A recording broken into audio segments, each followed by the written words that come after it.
Required reading. You've had to do it. I've had to do it, although I probably didn't. A lot of times required reading is just terrible, just very dry. A lot of war books, which is really hard to relate to if you've like never been in a war and you're like 15 years old and you're just trying to get through English class. Also, we're outside today. Today I was supposed to be uploading a sort of required reading video, which is a series that I do where I read 3 essential books from an author or a genre or a particular subset of books. I tell you my thoughts on them. I was supposed to be doing one on reading thrillers, so I read 4 thrillers this month. Anyway, I didn't have any thoughts on those books.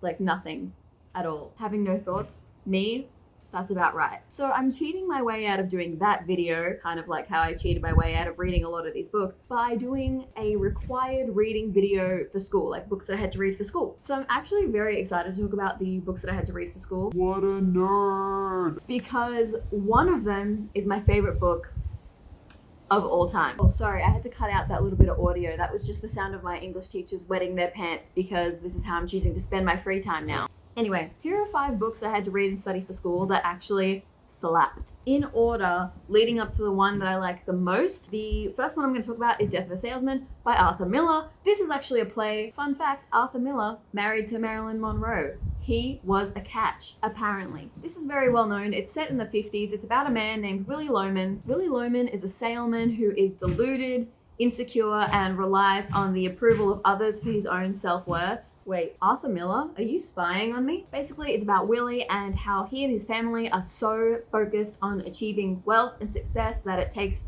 a toll on them and it just kind of all spirals. The message that I took away from this is that the system is not fair. We talked a lot about the American dream and how that is kind of a myth that we have where everything is a meritocracy and basically the harder you work, the more success and wealth you will achieve and that will equal happiness, which is clearly not true. Just like look at any billionaire. Have you seen Melania Trump? Does she seem fulfilled to you? Anyway, Willy basically gets depressed and starts hallucinating. I had never really examined the idea of the American dream before, and this was a really awesome launching point to... I did really like some of the visual metaphors Miller uses because I hadn't really talked a lot about plays in my classes before this book, and we talk a lot about like the lighting cues that he uses and like the metaphors of the flowers. What's that guy's name who was in Mr. Mongorian's Wonder Emporium?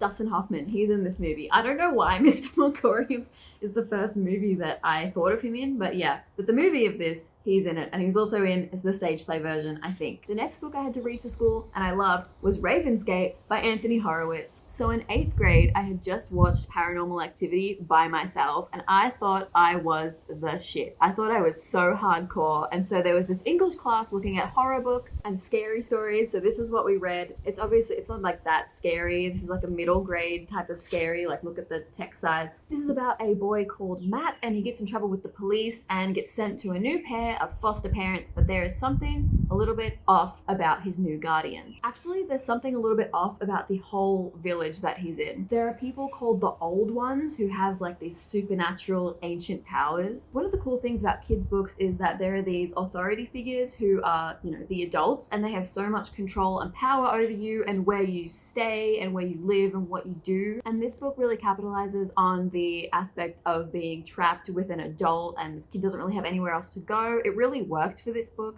This was probably one of the first slightly scary books that I read, and it's kind of how I realized I really like that genre. Speaking of scary books, I also want to give a shout out to Perfume, The Story of a Murderer by Patrick Suskind. This is translated from French. It is about a dude who is obsessed with smells. It's really weird. This guy gets obsessed with these girls and how they smell, and then some murders happen. The ending is a little strange, but you will never think about smell the same way again when you're reading a book, because the way that smells are presented is so vivid and strange, but it really makes you think about it, and it makes you think about how smell impacts like our experience in the world, which was very strange and awesome. Hooray! Okay. The next one, you should read it. This is basically a meme in book format. This was like the Parks and Recs of its day. This is The Importance of Being Earnest by Oscar Wilde. This is another play. It's about people pretending to be other people and falling in love with each other and deception. The guy is pretending to be a guy named Ernest, which makes sense because it's like the importance of being earnest is in the name is also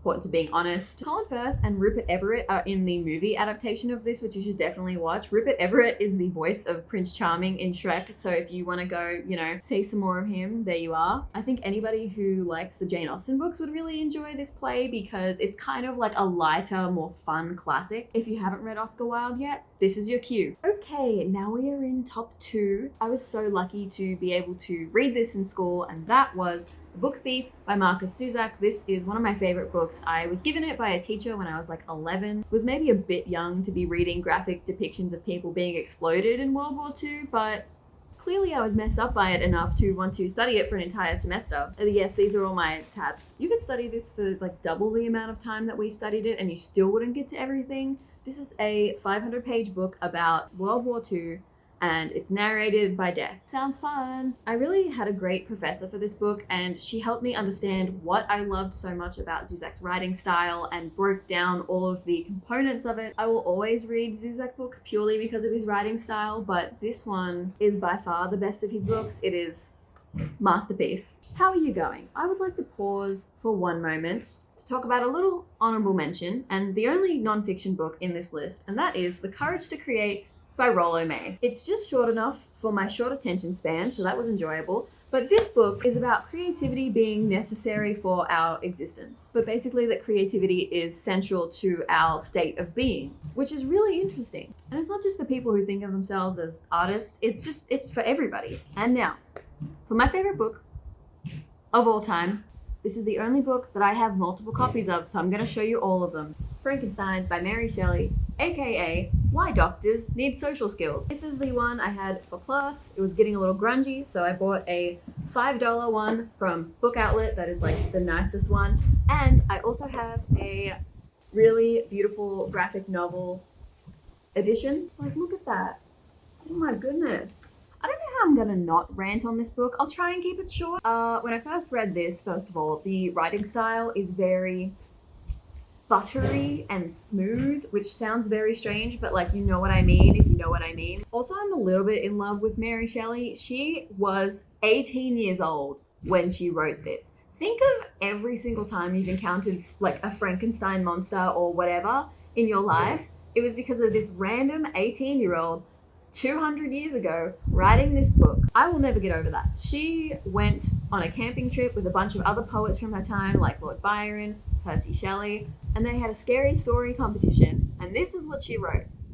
I'm gonna have to say she wins. This is like the first gothic horror novel ever. A lot of people say that it's like the first sci-fi novel as well. It's about the dangers of a male ego running wild, which is still relevant 200 years after this was written. I love how many layers are in this book. You can take this as an atheistic reading, you can take this as a feminist read, you can take it as an autobiographical read. There are just so many different ways to interpret what is going on. It really captures the time period it was written in, but at the same time is just applicable to today. Like, think of how many times you've heard Franken something in the news, like Franken foods to describe GMOs, or like Franken whatever, like it's part of our culture. I love the philosophizing in this book. I love the commentary about like what it means to be human, a lot of like navel gazing, If you haven't seen, the National Theatre has a play where Benedict Cumberbatch and the other guy who plays Sherlock, Johnny Lee Miller, that's his name, where they both play